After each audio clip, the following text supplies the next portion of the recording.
Hello everyone, in this video we will discuss important और most repeated questions of MEG 7 जो कि है आपकी इंडियन इंग्लिश लिटरेचर जिसका कंप्लीट नेम है। इससे पहले मैंने एक वीडियो अपलोड की है जिसमें जो इम्पॉर्टेंट रिपीटेड पोइट्री सेशन है जो आपका क्वेश्चन नंबर 1 आता है उसको डिस्कस किया है। उन्हीं में से आपको देखने को मिल जाएगा जो आपका क्वेश्चन नंबर 1 है। ये जो पेपर का पैटर्न है, सबसे पहले अगर मैं बात करूँ तो इसमें आता है all questions. Question number 1 is compulsory and attempt any 4। तो क्वेश्चन नंबर 1 जो होता है वो होता है पोइट्री बेस्ड, मतलब कि आरटीसी रेफरेंस टू कॉन्टेक्स्ट। इसमें आपको लिखना होता है, कुछ लाइंस गिवन होती हैं और रेफरेंस टू कॉन्टेक्स्ट में भी आपको क्या होता है 5-6 पोइट्रीज की लाइन गिवन होती है 4-5 लाइंस में, और उसमें से कोई 4 या 5 करने होते हैं। इसको डिस्कस नहीं करेंगे क्योंकि जितनी भी इंपॉर्टेंट पोइट्रीज हैं रिपीटेड प्रीवियस ईयर की, इससे पहले की वीडियो में मैंने उसे कंप्लीट कर दिया है।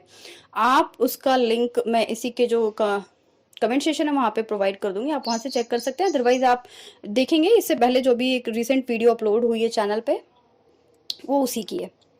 नाउ बात करते हैं अब कि जो क्वेश्चन नंबर 2 होता है और जो आपका क्वेश्चन नंबर 5 तक होता है, इसमें कैसे पेपर का पैटर्न आता है। अगर पैटर्न की बात करूँ तो क्वेश्चन नंबर 2 में 2 क्वेश्चन होता है, उसमें से एक करना है। फिर 3 में भी 2 क्वेश्चन होते हैं, उनमें से एक करना है। 4 में भी 2 क्वेश्चन होता है, उसमें से एक करना है। और 5 में 2 क्वेश्चन होता है, उसमें से एक करना है। तो इस तरीके से पेपर का पैटर्न इसका होता है। एक प्रीवियस ईयर क्वेश्चन पेपर की वीडियो भी अपलोड है चैनल पे, आप उसको भी देख लीजिए क्योंकि प्रीवियस ईयर देखने के बाद आपको एक गाइडेंस मिल जाता है।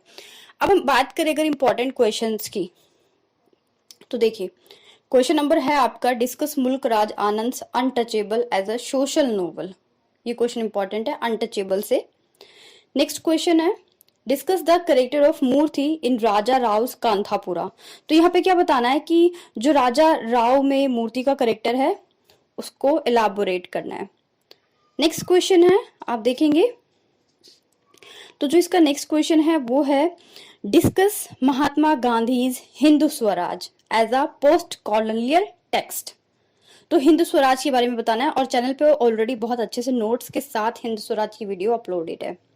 नेक्स्ट इंपॉर्टेंट क्वेश्चन है इसी के आगे आप एक नेक्स्ट इंपॉर्टेंट क्वेश्चन आप करके लिख सकते हैं हिंदू स्वराज के बाद। critically comment on Anita Desai use of imagery in her novel Clear Light of the Day। ठीक है, तो ये इंपॉर्टेंट क्वेश्चन हो गया।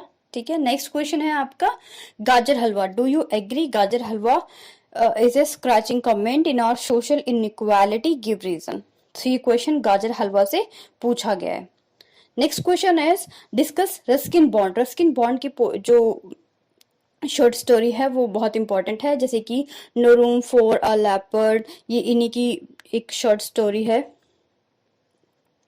तो इसके बारे में इनका बहुत इंपॉर्टेंट हो जाता है। और गाजर हलवा जो शॉर्ट स्टोरी है वो बहुत बहुत बहुत रिपीट करती है।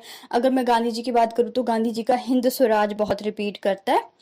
नेक्स्ट क्वेश्चन है आपका discuss the dominant themes of Salman Rushdie waves in the novel midnight children. तो मिडनाइट चिल्ड्रन से यहाँ क्वेश्चन पूछा गया है कि उसके थीम्स को बताना है। अब आप देख लीजिए मिडनाइट चिल्ड्रन से क्वेश्चन आ रहा है, clear light of the day से आ रहा है, हिंदू स्वराज गांधी जी का, गाजर हलवा, रस्किन बॉन्ड्स जो है उनकी, उनसे क्वेश्चन पूछा जाता है, उनकी स्टोरी से क्वेश्चन पूछा जाता है। और ये बहुत इंपॉर्टेंट एक टॉपिक बचता है आपका, क्या है, महेश दत्तानी का प्ले तारा। तो नेक्स्ट क्वेश्चन हमारा उसी का है discuss Mahesh Dattani play Tara as a social tragedy. Social tragedy किस तरीके से है ये आपको एलाबोरेट करना है अपने वर्क में। एक और अगर मैं शॉर्ट स्टोरी की बात करूं तो जो शॉर्ट स्टोरी है शशि देश पांडे की, उसके ऊपर भी लिखा जाता है। क्वेश्चन क्या आ जाता है discuss Shashi Deshpande as a short story writer. तो शशि देश पांडे के बारे में और उनकी एक दो शॉर्ट स्टोरी को बिल्कुल ब्रीफ में बताना है।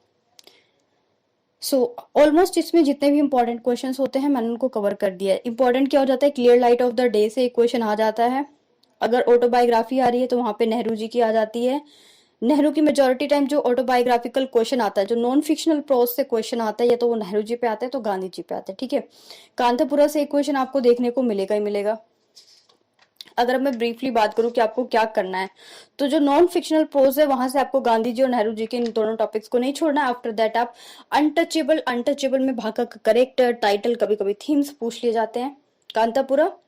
ठीक है, और ऐसा देखा जाता है कि अनटचेबल और कांतापुरा में दोनों नॉवेल्स के क्वेश्चन में चॉइस होती है, मतलब कि एक ही क्वेश्चन में दोनों नॉवेल्स के क्वेश्चन पूछे जाते हैं, उनमें से कोई एक करना होता है।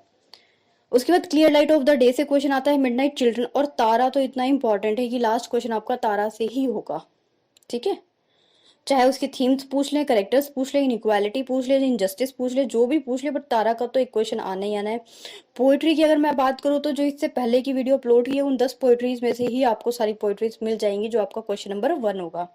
शॉर्ट स्टोरी की अगर मैं शॉर्टली बात करूँ तो शॉर्ट स्टोरी में क्या आ जाता है आपका, जो बहुत बहुत रिपीट होता है वो आपका गाजर हलवा हो गया, एस्ट्रोलॉजर्स डे हो गया, मिराकल हो गया और रस्किन बॉन्ड का कोई भी वर्क हो गया। बस ये शॉर्ट स्टोरीज हैं 4 जो सबसे ज्यादा इंपॉर्टेंट। अगर आपने इतना कर लिया ना, आपको बिल्कुल डरने की जरूरत नहीं है, आप बहुत अच्छा स्कोर करके आएंगे, द बेस्ट करके आएंगे। सो फालतू की बातें नहीं करेंगे अपनी वीडियो में। मिलेंगे नेक्स्ट वीडियो में विद न्यू टॉपिक और न्यू कंटेंट, और इसका गाइडेंस वीडियो ऑलरेडी चैनल पे अपलोडेड है। और एक इंपॉर्टेंट बात ये कि आप बोलते हैं कि इस बार के लिए गाइडेंस वीडियो बताइए, बनाइए। देखिए अच्छा, मुझे एक बात बताइए, अगर हमारी बुक एक है, ठीक है, और बुक एक है और गाइडेंस देने वाली भी एक है, लाइक मी, तो मैं आपको इस बार दोबारा से गाइडेंस वीडियो बनाऊंगी तो भी मैं आपको वैसी सजेशन दूंगी जैसे मैंने 1 साल पहले या 6 मंथ पहले सजेशन दिया था कि आपको पेपर को कैसे अटेम्प्ट करना है, ठीक है। तो वो वीडियो हमेशा यूजफुल है आपके लिए। जरूरी नहीं है कि दिसंबर बैच का है तो फिर अलग वीडियो आएगी, जून बैच का है तो अलग वीडियो आएगी। वो वीडियो उतनी ही इम्पोर्टेंस रखती है आपके लिए, और बहुत प्रिसाइज करके चीज़ों को मैंने वहाँ पे प्रेजेंट किया हुआ है। सो टाइम वेस्ट बिल्कुल भी नहीं करेंगे। मिलेंगे फ्रेंड्स नेक्स्ट वीडियो में विद न्यू टॉपिक और new content. Stay connected. Thank you and good luck for your exam.